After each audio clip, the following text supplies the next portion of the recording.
il n'y a pas, à mon sens, fondamentalement une alliance comment vous appelez ça, contre nature. Le plus important, c'est sur quoi on s'est entendu pour aller ensemble. Si on s'est entendu sur des préoccupations qui vont à l'encontre des intérêts du Sénégal, ça pose problème.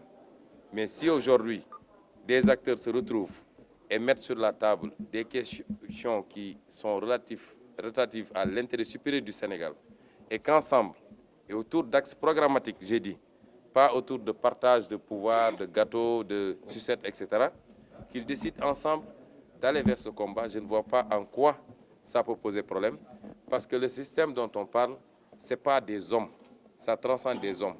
Et un homme peut avoir été, à un moment donné de sa vie, responsable de ceci ou cela, et finalement se retrouver quelques années plus tard, quelques mois plus tard, dans une autre dynamique, en se disant qu'on peut faire mieux.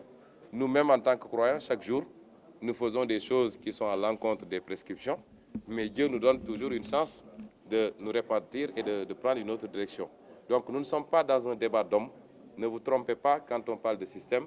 On parle du fonctionnement de l'État, de l'appareil d'État, mais ce n'est pas des hommes qui sont visés. Et les Sénégalais, certains font cette confusion en tout cas, en disant que vous ne pouvez pas être avec tel ou tel parce qu'il était. Nous pensons que c'est une vision assez réductrice de ce qu'est le système. Je peux donner des références, des exemples.